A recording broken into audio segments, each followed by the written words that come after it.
idea. Everybody just keep your comments until the end. We go beyond just what we've done so far. We're always doing something more.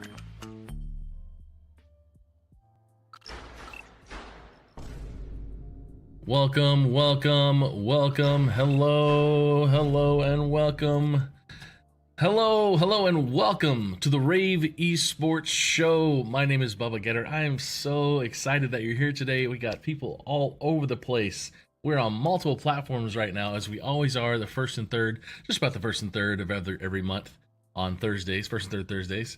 We're on multiple YouTubes, multiple Twitters, we're on LinkedIn, multiple different LinkedIns. If you're in the chat and you have questions today, please feel free to type away. Thank you guys for coming in right now. We're on TikTok, we are live on Instagram, we are live on Kick and Twitch. We love the support, the rAVe Esports Show. It's so exciting to have you guys because we're here in the AV space, the audiovisual space, and we're just trying to teach people a little about what's going on in the esports and gaming space. So if you're new to that industry, or maybe your boss has said, hey, I need you to learn about this because there's opportunities for our company to get involved. And that's what's fun, because today we're going to talk to somebody who's at an organization that was the kind of the conversation and why they started pushing esports just as many as other organizations did. And I'm super excited because I know that in June I'll be going to Infocom, and I think it's in Vegas. Yeah, it's in Vegas, and get to talk more about the rAVe Esports Show and everything happening here in the AV space. Thank you guys for coming in. Thank you guys. Appreciate you all. And feel free to type in the chat anything else if you got any questions. But really, I wanted to make sure you know that if you type in !VEF in the chat and you'd like to support the Video Games and Esports Foundation, that is the nonprofit that supports disenfranchised students in low-income areas with access to STEM education through gaming and esport clubs and curriculum, as well as streamers and gaming organizations with grants, as well as organizations that help in the space. So thank you guys so much for being a charity sponsor. Big shout out to rAVe Pubs and the rAVe agency over there, Emily, Carrie, and Gary, and everybody else. Megan, thank you guys so much for taking the time to support the show. 12 episodes in. We got so much more to come, and we have a great guest who's going to be joining us today. As I bring him in, Mr. Logan, how are you today, sir? I'm doing well. How are you today, Bubba? I am super great, man. We haven't hung out in a while. We just started talking off screen 10 minutes ago, and there's so much we need to catch up on because you've been doing so much, and since we both were doing stuff at D&H, and I love the company that you're working for now, what you're doing, and I know we're going to dive into it here shortly. But as I always ask, and people may have forgotten last time in the show, what was the first video game you ever played? The first video game I ever played was a Pokemon game. I believe it was Pokemon, and obviously my parents are watching. I just shared this on Facebook. Everyone, okay. go share this. Let's go to Facebook. My parents are watching. I do blame it all on them. And it is Pokemon Gold. So if there's Pokemon Heart Gold, when they did a remake, I dived back into that. And I think my third one I ever played after was like Emerald. So there's a lot of Diddy Kong racing in between there on the N64. Mm-hmm. And then Emerald is still top 5 on my on my list. I think it's a very well put together game. Remind me, Bubba, because last time we played Rocket League. We played Rocket League. Yeah, you, me, and Billy. What was your first game? Well, I love that episode, first of all, because I have been playing so much Call of Duty and I kept hitting R to reload my gun, which was not needed in Rocket League. And I was playing on your car. Yeah. I was playing on mouse and keyboard, which I have done multiple times now that I've streamed Rocket League. And I got asked this question yesterday, and I really couldn't think of the best answer because I have so many games from when I was growing up. My dad worked at Radio Shack that I couldn't remember too much except for like Mario on the NES. And I know I'm 42, but I really didn't have an Atari, but I know my neighbors did. So I definitely think it was like Mario, just because that was the first thing. I was born in 82, and I think 85, I mean, I was probably playing Mario. And nice. But definitely later was playing a lot more, which for you, if Pokemon was your first game, what was something you were playing through middle school and high school? Middle school and high school, it was probably still, so it was Wii Sports, Okay. obviously, Wow. because that's when the console came out. Uh-huh. And that's what everyone had. And then I was also probably stuck on Madden, right? Uh-huh. So Ooh, I think yeah. we'd gotten at old Madden games. This was when I think Madden had given rights to other like Right. folks to make games. So there was actually two types of football games you could play outside of college. Yeah. And so it was that, and then I think I dipped my toes into God of War, but it was really like sports games and Pokemon, and then League of Legends came out when I was in middle school, and I couldn't play it because When did my you graduate computer high school? wasn't good enough. When did you graduate high school? Why would you allow me to date myself? Yeah, I'm telling you say high school for League of Legends. Hey. I was playing a second. League for me, so I think I was in 7th grade when League came out. Okay. And then I began to play it for about 10 years. Okay. I stopped, and we talked about this earlier. I stopped when I met my wife on League. And it was a long distance relationship. And thankfully it happened. So now I've stopped playing. Yeah. So League of Legends, October 27th, 2009 when it came out. Oh my gosh. I was whatever age I was. Way older. Can't do the math. Okay. It's okay. As long as we don't, like, if I don't know that you're above my age and you don't know my exact age, that's how professionalism happens. I look 40 when I was 18, and I looked in the, I was riding my bike the other day, and I looked in the reflection of the store I was passing. I was like, oh my god, I look like an old man. I am so gray in the beard and old, and I'm gonna stop talking about Tell myself. people you diet. Yeah.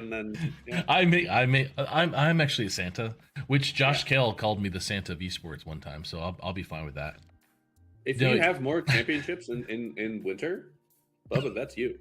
That's you. Oh, welcome to the esports championship. I'm Santa Bubba. No, but League of Legends was too hard for your computer. What computer did you have when you're trying to play League of Legends at the beginning? It was a hand-me-down HP like logbook. It was not geared to play games without overheating, which is great for the company I represent now. But definitely back then, it was like, do you want to play League or do you want to have another tab open? Does your operating system know that you're playing League of Legends? You should inform it. Now you can run it. Now I guarantee you could run League of Legends optimized on that same PC. But right. So okay, now Santa Bubba. Yes, that's right, John. Santa Bubba. So I want to go into a little bit about your college time and your first couple careers before D&H. Like, let's tell me about you. Tell the audience about you and what you've done through college and up to where you were a few years ago, post pandemic at D&H, and what that kind of built for you to be doing what you're doing now in the gaming and esports space. Yeah. So I always started my grad school because I was doing a graduate work at the University of Wisconsin-La Crosse for student affairs administration and higher education. Right. So that is what I have a master's in. If I ever become an admin in higher ed, I have the qualifications. But I was doing originally my master's thesis on, I think, mental health in scholastics, which is very much important. But I was also color casting or broadcasting for a European League of Legends competition, right? They picked me out because I had been doing gold streams where I would just cast over people that were pretty bad at the game. But they just needed kind of that special feeling. And so I'd give them $5. Thanks for participating. And like, I want to build a portfolio. Okay. And it was halfway through my master's degree where I'm supposed to have my thesis spelled out that I go, you know what, I should do it in collegiate esports. Josh Knudsen was the coach over at Jamestown at the time. And I was just like, this seems like a new and innovative way to kind of push maybe an athletics department or student affairs. And so I wrote it. 40 pages later, you asked me today if I agree with my master's thesis. I'll tell you no, because it's constantly changing. And so after that, I got a job as the first full-time esports coach in collegiate in the state of Minnesota at Concordia University, St. Paul. And then we built a program that again, if you're going to build a program, make sure you have student interest first. But it was having to build that student interest and manage a program, so it was very new. I did that for 2 years, and that's when the pandemic hit. And then I started working for D&H as their esports program marketing manager. Where's all your before we get where's all your acting career and my all acting career? your acting and stuff? Yeah, where's that? So technically, in college we did. I'm gonna go into theater. If you want to ask, theater, yeah. Theater. I did some theater work. I know we talked about this a couple times. But yeah, so technically I did theater at NDSU, so it was my undergrad. Right. Okay. Undergrad. Okay. It was really fun. I wish I had done more of it. After that, I guess improv classes, but that's something you never want to admit on a public show. Do you bust through a fake door and say, "Boom, Michael Scarn"? Do you? I mean, no. That's actually so they sit you down at the beginning of improv and they show you that clip. And they go, no. That one thing, you're done. But to keep that up, I mean, and with the spirit of playing games and being an adult that can do multiple things at once is, I think, like Dungeons and Dragons or tabletop role-playing games is a great way to like kind of keep those chops up while also being in your own space with people that you're comfortable with. And that's probably the most I've done, other than trying to convince administrators that they should be doing more for esports, which takes a lot of gusto. A lot of smiles, for sure. Well, I agree, because what's the D&D show? It used to be on Geek and Sundry. Now it's a Critical Role. Critical Role. Yeah, I mean, that's a lot of actors who are on there. And those guys on those improv actors, or improv comedians on that show where they have the 3 podiums. It used to be called Game Changers or something. Now they've renamed it. So Dropout TV has a series called Game Changers now, where Sam Reich goes, and my wife and I love. We could watch those clips all day. It's very good. It's also very inexpensive. I highly consider, and I'm not a shill for Dropout. Oh, okay. They won't return my emails, but I highly suggest you get their subscription. It's all pretty good content. Okay. Okay, so thanks for sharing about your theater world, because obviously I was in theater and we've talked about that, and it is not a wasted. We obviously get on shows and do stuff, and we're in front of people, so it helped out for our public speaking. But D&H is where we met. But before that, when you were coaching, were you coaching at Saint? No, where were you coaching? Did you mention that? Concordia. And with that role, how was that defining for then D&H to say, "Hey, let's hire this guy"? What was the connection? The connection was that I'd helped build out the entire arena that they have, right? So I've been able to talk with resellers, been able to talk with vendors, and obviously understand components at a minimum level to be able to tell kind of B2B buyers, like, hey, this is how you can create a one-pager or a sheet talking about collegiate and even high school things that haven't been built yet, right? How can you conceptualize it for folks that only know the traditional sports aspect? And because I was under athletics at the time at Concordia University, or at CSP, it was a lot easier for me to translate that into words, verbiage, and to be able to help the massive sales team that they have at D&H. So that was in St. Paul, and then with Peter Young, Minnesota Esports Club. How's that tie in as well? Peter Young, shout out to Peter Young. He's the founder and executive director of Minnesota Esports Club, the first esports nonprofit in the state of Minnesota. He still works with Black Tech Talent, as well as providing kind of arena solutions, event solutions, and then education solutions for students in Minnesota that don't have a program or parental support. And so that was started out of Plymouth, Minnesota, as kind of a way for low-income students and students that didn't really have a lot to work with to have an after-school program. And so students would get bussed up from North Minneapolis to Plymouth, and they would have a spot to participate in HSCL or in MNVL, as it was very young at the time. to actually have like teams, like cohesive teams with coaching personnel, all volunteer. And Pete will be so happy. Like Minnesota Esports Club never takes a dime of its own money, right? Sure. We're always investing back in the community. We're always activating at new events, and so it's a very fun prospectus on what a Midwestern esports organization is. And then you go look at like Kansas, right? Looking at that entire conglomerate. It's just a subsect of what everyone is trying to do across the country, right? And it's finding those interested parties that do want to volunteer some of their time and effort to make students' lives better throughout gaming. This just happens to be in Minnesota. So, and so your head of operations there still, like, yeah, very much, yep. And then we'll get into your role here in a little bit. Be quiet, but which always feels like I'm telling my kid to stop talking. But you also just told me you were at a college doing some part-time work.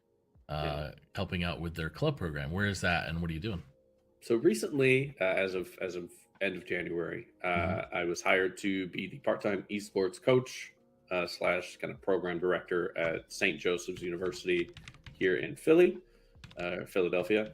And because I already live in Philly and I'm about 3 miles from campus, I help the club team out, which is again 3-time national championship team for the ECAC.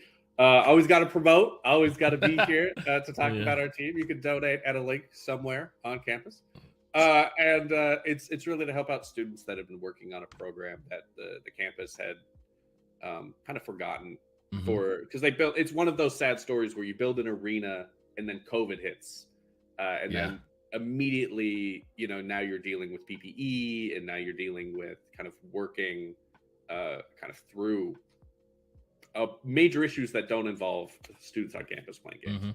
And so recently they've kind of trying to revitalize the program. We're going through an equipment refresh this summer. So all of that equipment you're seeing is still there. And we're going to go and kind of rebuild out the lab that you're seeing.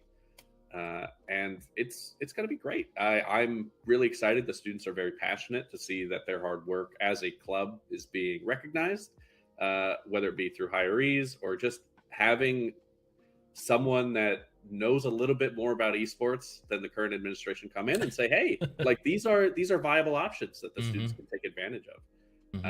And it's really nice. And again, as not full-time, but part-time now, I can kind of see more and do more, which sounds weird, without the repercussions of maybe thinking my job's at stake, right? I can advocate for better decisions and say, well, this is the reason. This is because I worked in that industry. And I have.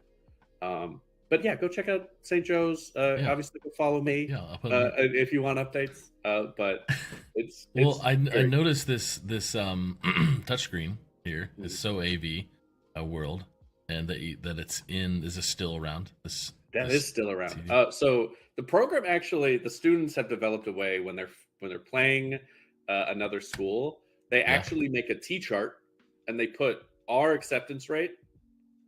And then they put the school they're facing's acceptance rate because they don't want to be mean to the other school, like make fun of their mascot.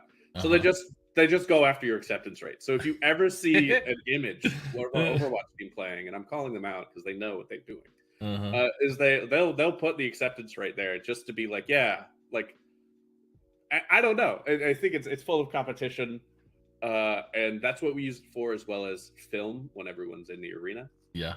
Which is obviously what you're seeing here. Right. I love that. So that is the video from there. And so, there's lots of big stuff here. So there's some AV that's involved here. Oh, definitely. We have a projector that you don't see, but it's in the back. And it connects, it can connect to any of those computers in the lab. So for them to show their work. Or show what they're doing, but also it has 2 main displays, so we can show brackets and standings, especially when our Smash team comes in and participates. They love to use one of those big screens, and then furthermore, it's a full surround system, right? Which obviously does need a little bit of an upgrade because there has been a lot to come out as far as work from home technologies and AV, but as well as just Scholastic, right? There are thinner boards, there are more movable and mobile solutions. that you can make, especially for broadcasting, which is something that we're diving into. And you said they're ECAC, so what's the school? That's not the SJU Esports. I'm just trying to. I recognize schools sometimes by their logo. Oh, okay, it's the Hawk. Oh yeah, your team is pretty good. I see this logo all the time. I've put this logo on many graphics, and are they coming to Texas CECC? So we were gonna host, and you'll see it actually probably in the winter. But we were going to host a Smash qualifier for Philly, so Super Smash Brothers, and it was just for Philly schools. However, because all Philly schools are club teams, imagine corralling a bunch of FGC players into doing something that they don't know about, and we can talk about FGC. And by the way, big props to the Collegiate Fighting Games Conference, the CFFG, or the CFGC. Because they are trying to kind of corral all of that. Yeah. Because if you play Smash, you don't play really any other game. And if you want to be in a location, me pitching it to them was like, hey, this organization you've never heard of wants to send you to Texas if you win. And then all of the other schools are like, it's around finals. And I'm like, guys, like you could like all expense paid, no, not all expense, but at least get to Texas and be on a big stage. And it was just, I know we're going to do a little bit more qualifiers next fall, but I think for the CECC, as obviously Esports U, a little bit more outreach, especially from a regional standpoint, is all it needs. And then I really start thinking that you'll get those in like not just simple like areas or conferences that already exist, but you'll start getting folks go like, hey, how do I qualify? Right, this looks good. We're always on the cusp when it comes to collegiate and scholastic gaming. I agree. I agree that what I've noticed, and I've given this feedback to them, is because I consult with them and do graphics and content with them, is there's 84 teams coming this year. There was 64 last year. They upped it to like it's now 20 teams per game title and 24 for Smash. And so there's lots of different schools. There's 50 some odd plus 60 schools or whatever coming. And I was like, there needs to be an NIT of some sort. There needs to be an NIT. And like, I'm throwing this out to all of them, and like, we barely have time to, we barely have time to really put on this event. I shouldn't say it that way, barely have time, but there's a lot that goes into it. It's a year's worth of planning. But to have some sort of online recognition for the other 170 schools that didn't make it, that have some form of a program to participate. That's what the NIT does, for all those other colleges that didn't get to the NCAA. And so I think that's an important step to be more inclusive. And the step you mentioned for sure is how do you get more regional people involved rather than that's the fun thing, has been watching them coordinate with every league and every conference, and that's a really big thing we needed. But still, everybody lives in their own bubble and lives in their own silo, especially all those groups. Yeah.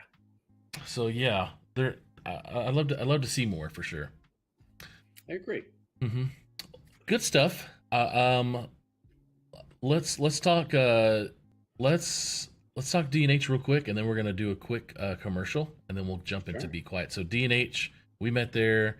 You talked about your role, but like the expansiveness of when it comes to knowing you. I think you and I learned a lot when we were both doing stuff there. You probably more around the reseller and the tech space. But what? I guess when talking to this audience now, they're all in that kind of same boat that we were working with the resellers. They're like, well, how do we get a school to get an arena or get equipment or whatever? This is that same world. Those people live in that. They need to know more about esports. What's a kind of a simple elevator speech kind of conversation you have with a reseller or somebody in AV about why and what they can do to get some sort of esports program started at a college they're already working with or a high school they're already working with? Elevator pitch. I'll bring it. I'll bring it out of the bag. I do this a little bit more crazy, even working at Be Quiet. Really? Yeah. It's anyway. The quick pitch is that you need to find something that campus already focuses on first. Okay. So, is it broadcast solutions? Do you have a mass comm program? Do you offer STEM solutions around digital literacy, right? Which can also be from an arts perspective, right? Mm-hmm. How are you analyzing media? How are you improving communication? And then furthermore, you can even have it as a computer game design focus, and that's where you're pulling funding to. And the program and the competitiveness and the involvement of students that don't want to be competitive builds into a gaming focus, right? Builds into some type of activation, which now technology can be multi-purposed. Schools and districts want to reuse rooms, right? They don't just want an esports room. They want a collaboration lounge. And so I think this is where you as a reseller, right, can build a white page, right? Two pages that talk about the main three focuses, whether it be STEM or an arts catering to your audience, and then what this arena or this lab can provide to your school or your districts as a collaboration space where multiple districts or multiple schools can come and compete and show off not only programs, but get parents together, get students together in. And I mean, you had this stat up on the VEF website for the longest time, but like 80 to 90% of students don't participate in traditional activities, right? But I guarantee you they do play some semblance of a game, whether it be tabletop Magic or whether it be video games, Rocket League. And we're still finding students on SJU campus that are like, oh, we have an esports team? And I was like, it doesn't have to be competitive, but you can come in and play. You can come in and enjoy your time with your peers, and you don't have to be stuck in your hall every single day that you're not in class. Right. And that's the pitch, right? Find the angle. And after that, the technology solutions are all there, right? You can go talk to anyone and be like, well, I have a solution for that. Yeah, of course you do. And so as long as you're using those angles and you don't lead with gaming, you are going to build something that gaming can flourish with, provided that those programs allow time for it, which is the intended reason that you're building it. So. Love that. Well, we've got 28 people watching right now, and Ellie Caraff from from I guess from your university says that they love you, that you're awesome. Obviously, it's truth. Big millennial heart, and then I think you have to do the give small me one. no. You have to do that. Oh, there's a small one. There's a small one. Go look it up. There's a smaller. I'm not going to coach you through small heart. Come on, man. I'm 42. You're like 20. So you're how dare you? So these fingertips are heart. Oh, right? look They're at that. The Look front at of it. that. So you do that. This is the new thing. I'm obviously not that deep into Please, TikTok. I want to see you do that at the Esports Show broadcast. By the way. Love you guys. All right, we're going to hear from Neutric and Extron real quick, and we'll be right back.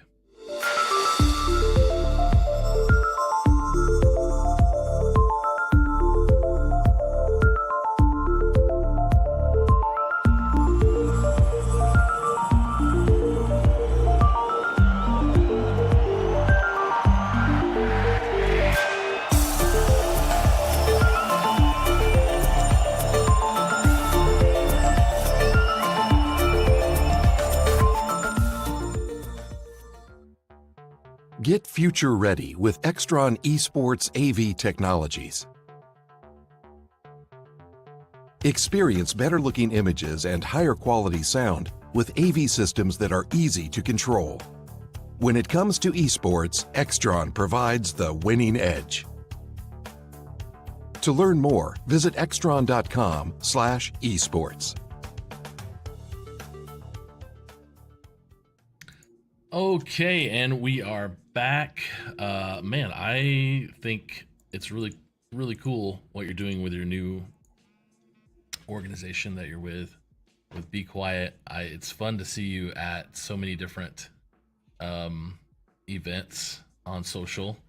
And I don't know, are you going to Infocom? Is that something you would go to? So Infocom, probably not. Yeah. But like if there is someone that wants to partner with Be Quiet and they have a PC set up and they need to make it, quieter and more sleek, refined, reach out to us. We'd Well- love to have a PC on display, even if we're not a partner in their booth. Oh, okay. Oh, well, that's good to know for everybody out there. So you're saying you could provide some equipment, one of your towers, it looks like right here, to Towers, show fans, PSU, cooler. The one thing is we're gonna have to split the difference on the motherboard, CPU, and GPU. We have loaners, which is great. off. Oh, okay. But it definitely, if we want to do something bigger, that's a better conversation and something that we'd be more than happy to have. So tell me, what is where did Be Quiet get started? From what I understand, it's the German company, and there's some history there. Can you tell me a little bit about Be Quiet so people understand the reference and where it all started? Perfect. So we are a German computer components company that's been operating for over 20 years now. And it specializes as kind of the beginning was around workstation PCs. So a workstation PC is something that you use every day to push Excel, to do CAD design. That's what architects use when they search, right? As well as obviously your business work. So you just want something that's a little bit more powerful, a little more oomph. And that's why you'll see on our website and all of our marketing is we're still sleek, right? Refined. Okay. We value performance. If you're looking at a tier level of a good, better, best, we're kind of that mid to high end computer product. And that's because we specialize our products for silent workplaces, right? You don't want to hear your computer fans or your graphics card or your air cooler just blaring at you in the middle of a workday or even in the middle of an office. And so early on, we've gotten game design studios to come in and say, we want 30 towers because it gets too loud in the office, right? Yeah. And in a very European company to begin with, it wasn't until the last 5 to 10 years that the US became more and more of a focus, which seems a little backward. But when you remember that they had started in Germany with offices in Glinde, that it's something that they're very passionate about. It's one of the reasons why when you open our product, I always compare it to opening a new iPhone. You don't want to throw away the box. That box is going to sit on your shelf forever because it feels good to open. And we want you to feel that entire process when you're using, handling, and then operating. So our instruction manuals are lauded as some of the greatest because... And you can make any German connotation, but we want you to know how to use it. We want you to know that you can go on PC Part Picker and you can make, what I did. So I'll use my example. A fractal design case because it was cheap, right? An old motherboard that probably isn't the newest thing. Old fans. I didn't think I needed any more fans when I was building my first PC than the ones that came in the case. And then you can decide, right, with our brand, do you want to upgrade, right? Do you want a better power supply solution with a 10-year warranty, right? Do you want something that sits and actually does what you want it to do? Dark Rock Pro 4. You're right. You can go to PC Part Picker. So for us, we don't make those plastic plates on the back of our products. We know they have to be metal, and that's what kind of that higher cost indicates. But you can still find the tiers of our product, which we knew as a growing brand was going to kind of alleviate us. So we have, anytime you see dark, dark power, dark bass, dark rock, those are flagships. Those are the best that we can offer, the best that we believe can be out there. And then next will be kind of a lower tier medium solution. So think of a Shadow, straight powers, a Shadow Rock, Shadow Wings for fans. And then we have a budget option, which is, Pure Power, Pure Rock, Pure Wings. And those are just for the people that they want silence and efficiency, but specifically they want to do it within their price range. And so that's why Be Quiet doesn't just sell, this is the quietest thing we can offer, but we only offer one of it, right? We wanted to fit your design recently, and which is crazy for a 20-year computer components company. Recently, we've started to offer RGB. Like that is within the last 3 years.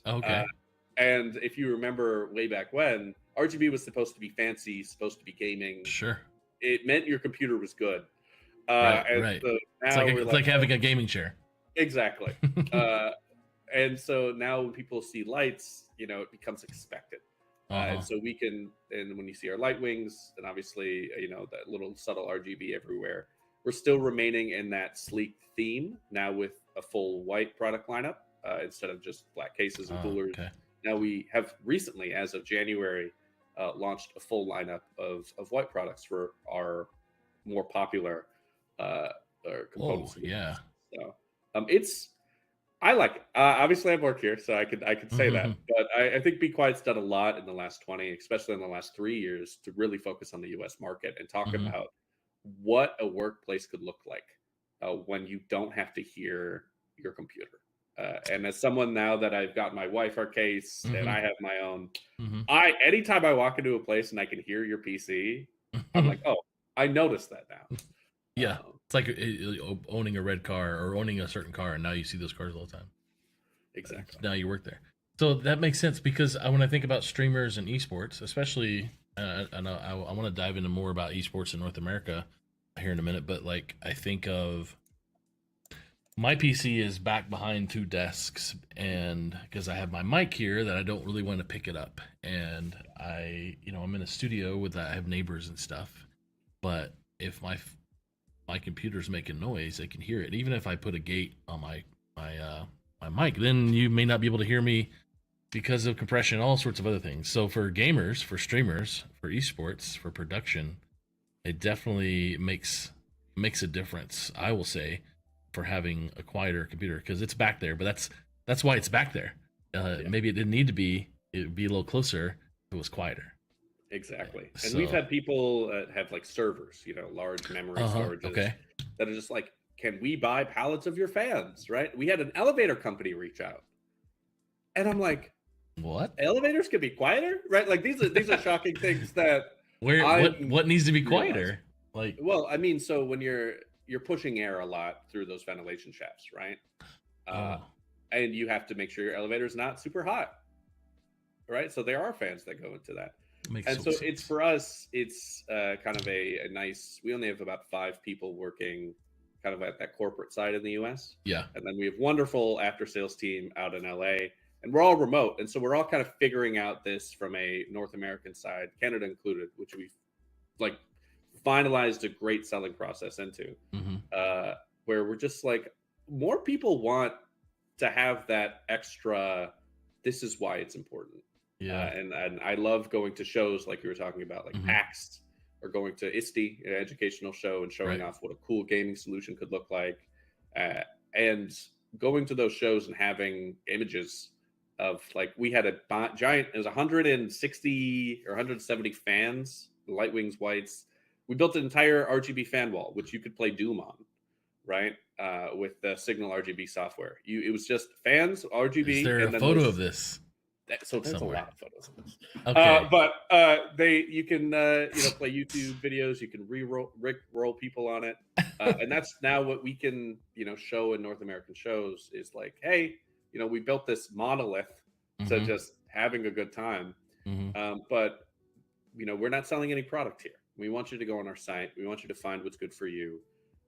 And hopefully we get more of those activations coming in North America. But specifically for broadcast, I think it's really unique to have something that we measure actively in decibels. We will tell you exactly from design what decibels should it be, right? And if it's not, that's why we have warranties, right? And we have a very low RMA rate when it comes to buying. And so it's just like, we want to send you back a better product if yours was defective. And that's a strong if. That's why we're so confident in what we're doing. And it's good to work for a company that's confident in the product they produce. So obviously Martin here, is he German? Very, both of them. Oh, both of them. But Nam is the kind of the content creator on our team. Okay. Out in Germany, and they're just going over what our CPU coolers and how we measure them by, and obviously tools on our websites, and how specifically Martin, who's the guy in the big sweatshirt with the orange on it. Yeah. He goes, he keeps telling us, he's like, well, Intel and AMD are saying basically your CPU should run at 90 degrees Celsius, which is unheard of, but they are making their CPUs run warmer to process faster. Sure. Not they're making them to run warmer. Right. Yeah, but, But they're it's going to saying process faster because it's getting hotter. that's the heat it's going to be on. So Yeah, we exactly. now like our coolers, and the more heat you're trying to dissipate, the louder theoretically it should be because your fan should work harder. So what does that mean, right?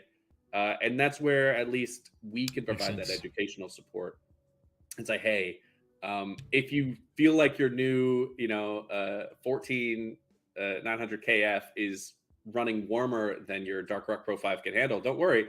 They designed the chip that way. They designed the chip to be warmer, and it's not going to impact performance. It's a crazy thing to get involved in, whether it be through broadcast or through gaming. Yeah. But it's something that at least I have a team where I can say, hey, I have this question, right? What's the answer? So because we need so much processing, I mean, are we talking about like even 13th, 14th generation Intel? Yeah. It's just going to start running hotter no matter what. It is normal and harmless for a chip to run at 90 degrees C, and that is crazy to me. Okay. And I'm not saying please don't keep it. Right. Okay. Please have a good cooler. what then stats, and maybe it's going to show it, but what then stats are you looking to get your CPU cooled to at an average? Let's say playing Valorant or League. Let's say Valorant or Fortnite. Valorant and League are meant to be on like horrible computers. So I'll use Fortnite or like Call of Duty. Yeah. Is you're gonna want to keep that. Obviously, anything under 40 degrees Celsius, great, right? And that's going to be done with water cooling solutions. Yeah. Right. Anything under 55, still doing great, right? Once you get into those 60s and 70s, me as a person, I get worried. I'm like, wait, is something wrong? But no, I have a Dark Rock Pro 4 here. Okay. And it's, I'll play Helldivers. Yeah. Great game. And I'll get to like 70, 71. And I'm like, wait, like, am I overdoing it? No, I'm not. The chip I have is a 13th gen Intel chip, and it's actually getting warmer. My cooler's doing its job. It's when you get worried when it gets to that 80, because then is your cooling solution working, right? Or do you need to get another one? Because if the chip is supposed to be operating at 90 C, even though you don't want it to be, are you in the market for something new? And so for us, we don't measure our products on what level we're going to keep it cool at. Okay. It is a simple Google search on what is a good temperature. And that good temperature falls within, of course, 30 degrees Celsius, which is great. And then, 70, 75, because the games are operating, you're still getting your frames and you're not overloading something. Okay. Yeah. Yeah. I this is all super educational to me. And so so we're talking about the Dark Rock. Is that a water cooler? Or it is an air cooler. So a water cooler will primarily have tubes that come from the top of your chassis or your case, or the side, depending on how big your case is. And it'll circulate cool water, which is being built from the radiator, as well as kind of cooling your chip consistently. And so ours, thankfully, come with, refillable water or refillable liquid, as well as kind of ports that we can pour it into with, again, a good instruction manual, because it is very daunting to have water cooling. And air coolers are there to dissipate air through a thermal heat sink, which is what all of those ridges are on one of those tower coolers, because that heat is then being pushed out of your computer case by all of the fans that you have in the front, and that one or maybe two in the back of your case. Wow. Yeah. Okay, and that's why, we can talk about static pressure, Bubba. Yeah, because that builds up in your case, and it obviously gets messy when there's dust in there, which is why you should clean it. Yeah. Okay, so I'm learning a lot here. I definitely have an air cooler, and I think I got this thing at Micro Center, and a year into it, it failed, first of all, and luckily I had a warranty. Luckily it didn't end like that week, but it was going to. But they had to replace the cooler for the processor. And so you guys, this Dark Rock is just air cooler.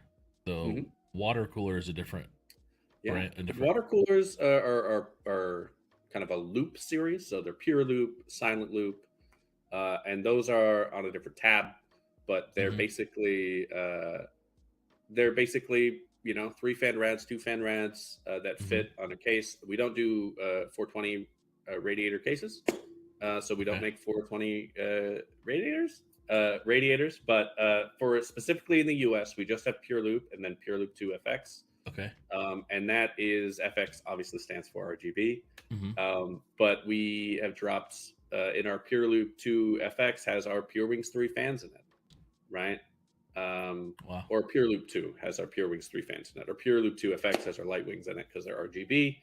And basically, you are siphoning water through, and you're ideally this is great for fish tank cases, right? You never want an air cooler in a fish tank case. Yeah, because it help people understand what a fish tank case. Yeah, fish tank case is it looks like a fish tank, but it's a computer case. So it has glass panels on more than one side.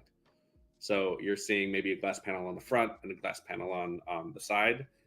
We don't have those yet, but most of our cases support kind of that traditional case model, and even some of our cases still have those CD disk drives at the top. Oh, really? Yeah, so with our Pure Base 600s, you can still have 2 disk drives, and our largest model, which is the Dark Base, I think it'll scroll up on the video eventually, but the Dark Base 901, which I have, actually has a 3/4 inch bay. What? Yeah, I didn't think anybody made them anymore. Yeah, so there's an enthusiast community that loves building into kind of these premier or these kind of forgotten aspects of PC cases and ports. And that's something that, as a mid to higher end brand, we can like acquiesce to if there's a market for it. Hey, yeah, I most times these pop-off covers are empty and you can't do anything. And if you got to, put a you can install a disk drive into any pop-off cover. Well, that's true. That's true. But these covers are, not with the slots on the outside. Okay. Very interesting. I have learned a lot. I want to help the audience learn a little bit more about how Be Quiet is working in the North American space when it comes to esports. What are you guys doing in the space when it comes to either scholastic or professional esports? Perfect. So every year, unless Dylan Pomeroy, if you're watching, wants to change that, we're probably going to be sponsoring the Call of Duty Major up in Boston. Okay. And so we've done that for 2 years now. It's great to have a newer, actually, components brand. At the Helix Arena? Yeah. Well, not the Helix Arena. This is at the MGM Music Hall. So right next to Fenway. Oh, wow.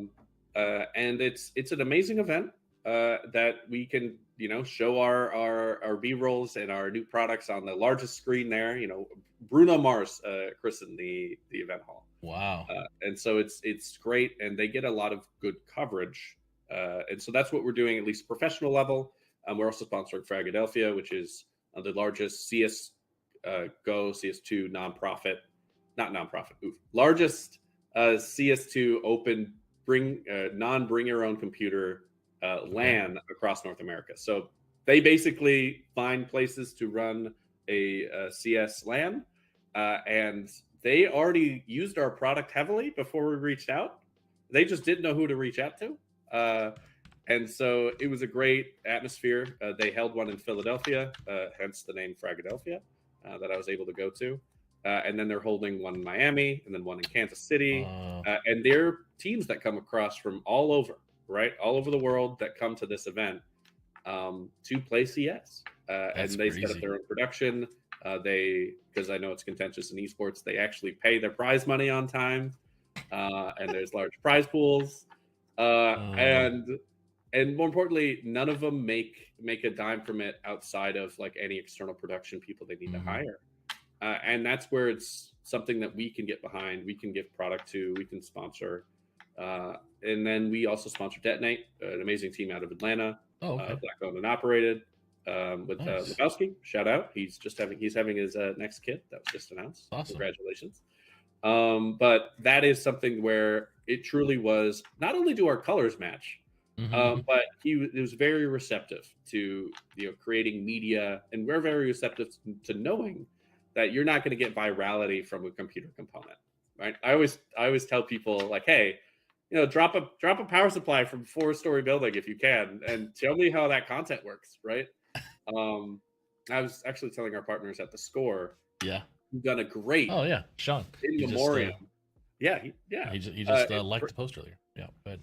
Great in memoriam to CS:GO, right? And Mm-hmm. how the game's gone, you can't really play it anywhere, and there's an entire 10-year plus professional scene around it, and we were able to sponsor that entire activation. Give their team new equipment as well as do something our company has never done before Yeah. on YouTube, which is go out of the enthusiast space and into more of a are you associating Be Quiet with gaming, because people were already using our product for that anyway, right? Right. And that for us, and then Scholastic, just reach out to bequiet.com/contact. If you want to do a PC building camp this summer, we'll send you product. No strings attached. So as we wrap up here, and Sean actually lives down the road from me, by the way, and we went and had lunch last month. Oh, good. Yeah. And funny connection. I want to talk about this last part, sponsorships, partnerships. Like, how does Be Quiet interpret gaming esports when it comes to sponsorships, partnerships? You mentioned a little bit of it earlier about how if Infocom had somebody sitting there at a table that wanted to use the Be Quiet equipment and products, what kind of conversation would you want to have with someone that's watching or may watch the rerun of this about sponsorship and partnerships? So I'm going to quote the good man Jeff Palumbo, and he did a lot of good work at Lenovo, and I think you were moderating that call for DNH when he said it, because I think we had Doc Haskell on and maybe Wimstocks, and it was talking about that same question. How do you approach a sponsorship and partnership? Okay. While he was working at Lenovo, you need the entire thing broken down of what activity you're doing. Whatever thing you need sponsored, you need to have it in that email, and it needs to be an email. I'm sorry if we love Discord. Shoot me an email, and it's really, where does the brand just fit in? Because I am one out of two people that work in marketing for all of North America, right? If I have to do extra legwork to make your activation be really cool, like we all know it can be, then I'm probably going to pass you up from time, right? And you want to give brands the easiest plug and play available, right? Because at that point, then the money or the monetary ask or the equipment ask doesn't matter. It looks like you have your stuff together. It looks like all I need to provide is this type of image, right? And then I need to retweet this, or I need to, repost this somewhere else, or I need to travel there, and you already have that specced out, right? If you don't have it specced out, then it's just a seeding ask, and I'll sit on a call with you. But if it seems like you're not really knowing exactly where a sponsor fits in and what that brand can do for you, then I have to figure that out for you, which might happen, but more than likely, most brands just will say, oh, well, maybe once they have it figured out, right? Or maybe once they talk to the right person. Because most computer components teams, and I don't want to speak for like NVIDIA or AMD or Intel that make chips, they run really lean, right? While I do manage a lot of the esports and gaming here at Be Quiet, I'm one out of maybe two in the entire company globally, right? That have a grasp on it. And so you're going to find a lot of people that if you don't spell it out for them, they might just see it as a confusing ask for money or a free product, right? Which we do get a lot. So it's something that if you have to be articulate, if you're going to spend time on it, we're going to be here next year if we say, hey, maybe not this year, next year, right? And that is something that is powerful. That's why I say for PC building camps at scholastic institutions, we'll send you a pallet worth of product, and we're not going to ask you to post it anywhere. We just want students in middle school and high school to learn how to build PCs. And I'd rather learn how to build a PC with whatever we have in our warehouses, right? And that's something that easily Scholastic can learn from, is getting your event put together and then asking for sponsors. Like, you were already going to do the event. Well, this is extra. And I'd say, at least for computer and hardware and AV, it's not like reaching out to a food or a beverage sponsor. Right? It's very different because we are all running on borrowed time, right? Your event will always be an extra thing unless you reached out the year before. And then you decided that this is going to be or get multi-year deals. Exactly. Logan, it's been awesome. We need to play some League together. I'm going to give you the 60-second hot seat to promote anything you want to promote, socials, website, whatever. Again, talk about anything that's near and dear to your heart. How theater, whatever you want to talk about, man. It's all you. It's your hot seat. Your time starts now. Perfect. Because I work at Be Quiet, I'm going to shout out Be Quiet. Go to bequiet.com or amazon.com/bequiet if you're looking to upgrade your PC or any cooling solutions. We do run deals and sales all the time. And obviously, shout out to my team and Kevin, who's currently not only my boss, but he's over in North Carolina right now, talking with Steve from Gamers Nexus. And so if you're in North Carolina, reach out to me. We'll get Kevin in touch with you. If not, and you're watching this later, go check out bequiet.com. Also, go check out SJU Esports if you're looking to donate or support. Feel free to reach out to me personally, and let's see how you can be involved with one of the growing programs here in Philadelphia for collegiate esports. And other than that, if you're looking to play, looking to have a good time, there's a lot of resources in esports that myself or Bubba, big shout out to him, can supply when it comes to buying, when it comes to selling, or when it comes to just finding a community that works for you. But again, thank you very much, Bubba, for having me on, and thank you very much for rAVe for making this possible. Thanks, man. It's good to catch up. It really is. We haven't hung out in a while, and you're going to be at PAX. Oh wait, PAX East already happened. Yeah, so I'll be at TwitchCon. TwitchCon in. I think it's August, September. August? Yeah. Okay. I think it's September, right? I'll probably be at PAX West, but we haven't quite decided on that. And then I will be at NACAD. Okay. I was going to be there. Connor and I were going to do some content, but we are selling our house. And so I can't be out another week. But if things work out a little better, I might come. But I definitely would like to come to NACAD and make some content with Connor for sure, as he's actually... Well, we're sponsoring the hospitality events, so... Oh, you are? Yeah. And I get free admission because I'm a sponsor, but I'm also a coach. I will say, NACAD socks are the best things ever. Mine are right over there. Mine are right over there. That's funny. Logan, thanks so much, man. I really appreciate you coming, dude. And let's I'll keep an eye out on League, and or I'll get Helldivers like everybody keeps telling me to get, and I don't need to spend $60, but it's $40. Yeah. Okay, I actually spent. My friends were all like, "Hey, get Call of Duty. Let's play the new Modern Warfare 3 or play Zombies or whatever." I couldn't do it because I didn't have the version, and so I finally caved and I went and bought it. And I accidentally clicked the big one and I paid $100. And I'm so mad at myself. And now I've actually, I got to play it more often now, which sucks. Yeah, you gotta play at least 100 hours to make that $100 go. All right, man. I appreciate you, brother. Thanks for coming, dude. All right, thanks, Bubba. See ya. All right, everybody. Thanks so much for coming to the rAVe Esports Show today. Keep an eye out on your social platforms for updates on what we're going to be announcing soon. Definitely be at InfoComm in June, and we'd love to see you there, rAVe Pubs. And be on the lookout for some more shows coming up. If you are tuning in to my channels here tomorrow, on Friday, we're going to actually have the Melanin Gamers and their toxicity rating system. We're going to talk about that tomorrow, as well as tomorrow afternoon I'll play some Fall Guys with my friend Zach. And rAVe Esports Show will be back soon. Please keep an eye out for everything. Special shout out to rAVe Pubs, Extron, and Neutrik. Thank you guys so much for being here. See you next time.